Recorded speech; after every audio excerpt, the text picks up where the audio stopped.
जो है 2800 करोड़ रुपए जीपीएफ के अगेंस्ट जो है वो लोन चाहिए। कोई जीपीएफ निकालना हो तो उस पर इजाजत नहीं मिल पा रही है। ट्रेजरी को आदेश दे दिया कि 10,000 रुपए से ज्यादा का बिल कोई क्लियर। देश का एक ऐसा राज्य है जहां कर्मचारियों को सैलरी नहीं मिल पा रही है, पेंशनर्स को पेंशन नहीं मिल पा रही है।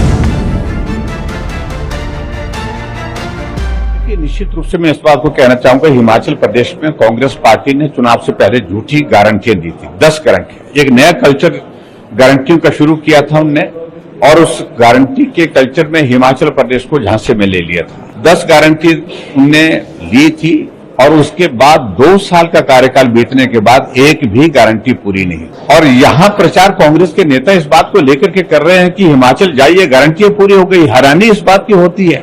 आपको हमने वीडियो दिखाए, महिलाएं बोल रही हैं कि जो 1500 रुपए गारंटी दी थी कि कैबिनेट की पहली बैठक में फैसला लिया जाएगा, 18 से 60 साल की महिलाओं को दे दिए जाएंगे। 2 वर्ष बीत गए, नहीं मिला। हिमाचल प्रदेश में कहा था कि 5 लाख नौकरियां 5 साल में देंगे, एक कैबिनेट की पहली बैठक में 1 लाख नौकरी देंगे। उल्टा हिमाचल प्रदेश में एक भर्ती नहीं हो पाई और 1.5 लाख नौकरियां समाप्त कर दी। जो पद सृजित थे, सैंक्शन थे, फाइनेंस से सैंक्शन थे, कैबिनेट से सैंक्शन थे, उन पदों को समाप्त करने की घोषणा कर दी। 300 यूनिट बिजली फ्री देने की बात कही थी, और जो 125 यूनिट हिमाचल प्रदेश में भारतीय जनता पार्टी की सरकार गरीब लोगों को देती थी, वो भी बंद कर दी। यहां तक कि हिमाचल प्रदेश में गोबर की गारंटी दी थी, उस पर कांग्रेस कुछ कह नहीं पा रही है, कुछ किया नहीं। उसमें दूध का मूल्य उन्होंने कहा था कि गाय का दूध 80 रुपए, भैंस का दूध 100 रुपए लीटर के हिसाब से खरीदेंगे, वो भी नहीं खरीदा। और इस तरह से गारंटियों के बारे में जब बात कह रहे हैं, तो ये हालात बन गए हिमाचल प्रदेश में कि आज हिमाचल पूरे देश के एक ऐसा राज्य है जहां कर्मचारियों को सैलरी नहीं मिल पा रही है, पेंशनर्स को पेंशन नहीं मिल पा रही है।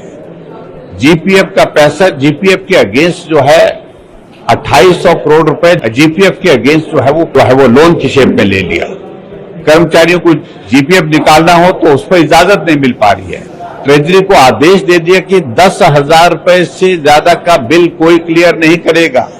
हम हरियाणा में भी कैंपेन में गए, हरियाणा में भी ये मुद्दा बहुत बड़ा मुद्दा था, लेकिन हरियाणा ने कहा कि हिमाचल दूर नहीं है, हिमाचल हमारे पास है, हमारे पड़ोसी हैं, हम जाकर के आए हैं, कुछ नहीं वहां पर हुआ है। झूठ बोला है और झूठ बोल करके आपने हिमाचल को बर्बाद किया।